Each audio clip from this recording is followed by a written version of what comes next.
اور چین جو کسی ملک کے اندرونی سیاست میں دخل نہیں دیتا، اور کسی ملک نے اس غیر قانونی حکومت کو تسلیم نہیں کیا. دیکھیں اس سے زیادہ تو افغانستان کی حکومت کو لوگ تسلیم کر رہے ہیں. چین نے بھی افغانستان کی حکومت کو تسلیم کیا، ترکی نے بھی کیا. اس طرح دنیا کے دیکھیں دیگر ممالک جو افغان حکومت کو تسلیم کرنے پہ تیار ہو چکے ہیں، آج اگر افغان حکومت اپنے معاملات ٹھیک کرے تو ہو سکتا ہے ان سے زیادہ بہتر دنیا نے ماننے کو تیار ہے. 25 دن ہو گئے ہیں، تمام حکومتیں انہوں نے تقریباً بنا دی. وزیر اعظم کا انتخاب ہوگا، شہباز شریف حلف بھی اٹھانا، لیکن مخصوص نشستوں کا فیصلہ نہیں ہو سکا. 100 سے زائد نشستوں کا معاملہ ٹریبیونل میں. الیکشن کمیشن ابھی بھی فارم 45 اپنے ویب سائٹ پہ اپلوڈ نہیں کر سکی. یہ لنگڑی لولی حکومت بلاول زرداری کو پتہ ہے عوام کی مرضی کے خلاف ہے. یہ بلاول زرداری جانتا ہے کہ زائونسٹ کا اس وقت پاکستان پہ قبضہ ہے مکمل طور. یہ فلسطین والا حال ہے بالکل. یہ روز کسی کو مارتے ہیں، لوگ چیخے مارتے ہیں، ہم چلاتے ہیں، اگلے دن اس کو راستے سے ہٹاتے ہیں، پھر اگلے دن ہم دوسرے شخص پر جس کو مار پڑتی ہے اس پہ شور مچاتے ہیں. فلسطین اور پاکستان میں جو صرف شکلوں کا فرق ہے پولیس کا، یہ ہم جیسے لگتے ہیں ہم جیسے ہے نہیں. بلاول زرداری کا بڑا اہم کردار ہوگا. شہباز شریف کے خلاف 6 مہینوں کے اندر عدم اعتماد آئے گی اور بلاول زرداری اس حکومت کو گرانے میں پورا کردار ادا کرے. پیپلز پارٹی یہ الزامات اپنے سر پہ لینے کو تیار نہیں. یہ وزیر اعظم کی کابینہ کا حصہ اسی لیے نہیں بن رہے کہ جرائم سے جتنا بچ سکیں بچیں، اور جب انہیں نظر آیا حالات کنٹرول سے باہر ہے، راگ نیچے سے پیروں سے کھینچ لیں گے. اور یہ آخری کوشش کر رہے ہیں.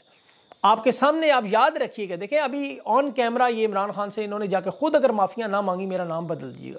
شہباز شریف کو حکومت سے نہ ہٹایا، تمام عہدوں سے استعفے نہ دیے، تحریک انصاف کے ساتھ نہ بیٹھے، اور پیپلز پارٹی ورنہ اپنی سیاست کا ہمیشہ کے لیے خاتمہ کرے گی. کیونکہ خان کا ہر گزرتا دن اس حکومت کے لیے اذیت ہے. اب دیکھیں بلاول زرداری خود کہہ رہا ہے تحریک انصاف کو آئیں آپ حکومت بنائیں، 9 مئی پہ جوڈیشل کمیشن بنانے کا مطالبہ کر رہے ہیں. اور یہی وہ واحد کیس ہے جس پہ انہوں نے سب سے زیادہ اچھلتے تھے. پوری قوم جانتی ہے جھوٹا اور بوگس کیس. بلاول زرداری آج کیوں کہہ رہا ہے تحریک انصاف کو آؤ نا حکومت بناؤ؟ انہیں پتہ ہے کہ یہ عدالتیں 9 مئی کے معاملے میں جو ضمانتیں دیتی ہیں اور انہیں بار بار 3 MPO میں گرفتار اسی لیے کرنا پڑتا ہے کہ اس کیس میں بھی جان نہیں ہے. یہ سب لوگ بالکل ٹھیک ہیں. کچھ لوگ جو ملوث ہیں جلاؤ گہراؤ میں، بلڈنگیں جنہوں نے جلائیں، پاکستان کا قانون ہے 6 مہینے کی اس پہ سزا ہے. کوئی متبرک جگہ اگر انہوں نے جلا دے تو سزا زیادہ ہو جاتی ہے، زیادہ 3 سال بن جاتی ہے. اب اس میں 9 مئی میں نہ تو کوئی مرا نہ کوئی زخمی ہوا. ماضی میں دیکھیں نواز شریف پر سب سے بڑا کیس آرمی چیف کے طیارے کی ہائی جیکنگ کا تھا، جس طیارے میں آرمی چیف سمیت لوگ موجود تھے. تمام لوگوں کی زندگیاں خطرے تھیں. یہ قتل عمد میں آتا ہے. لیکن جس طرح اس کو سزا معاف کی گئی، سپریم کورٹ پر حملہ، پاکستان کی سب سے بڑی متبرک جگہ، بلکہ دنیا بھر میں عدالتوں کا درجہ انصاف کا بلند ہے، یا پارلیمنٹ کا کہہ لیں، جیسے ہندوستان کی پارلیمنٹ میں حملہ وہ آج تک نہیں بھولے. یہ کسی کی رہائش گاہ پر حملہ، اس کی اصلیت سب جانتے ہیں. یہ جوڈیشل انکوائری شروع ہوئی، کمیشن بنا، یا تو وہ حمود الرحمان کمیشن کی طرح کی رپورٹ نہیں آئے گی، سیاسی رنگ اگر نہ دیا تو حقائق پہ تو سب کو پتہ ہے کیا ہوا. آج جو شہباز شریف 9 مئی میں بار بار دھمکیاں دے رہا ہے کہ چھوڑیں گے نہیں، ابھی چوتھا دن ہے وہی روایتی تقریر. 9 مئی کے کیس میں تحریک انصاف کو کیا نقصان پہنچا سکتے ہیں؟ خان کو زیادہ قید کی سزا سنائے، وہ تو پہلے ہی 4 مقدمات میں سنا دی. چند مزید رہنماؤں کو گرفتار کر کے نائل کریں گے. 80% پارٹی تو پہلے ہی انہوں نے چھڑوا لی، الیکشن نہیں لڑنے دیا. تحریک انصاف کو کیا نقصان پہنچا سکے؟ 9 مئی کا جو جواب تھا وہ تو عوام نے 8 فروری کو دے دیا. اب اگر باز نہ آئے تو جس چیز سے خطرہ ہے کہ جس طرح MQM کی طرح سوچنے پر لوگ مجبور نہ ہو. دیکھیں کراچی میں ایک وقت آ گیا تھا کہ پولیس والوں کی جرت نہیں ہوتی تھی کہ پیپلز پارٹی یا MQM کے لوگوں کو ہاتھ لگا سکیں، کیونکہ MQM نے وہ پرامن احتجاج ترک کر دی. وہ تنگ آ گئے تھے. آج انہیں دیکھیں دوبارہ 17 نشستیں دے کے حکومت میں بٹھایا، حالانکہ 2 نمبر MQM ہے یہ.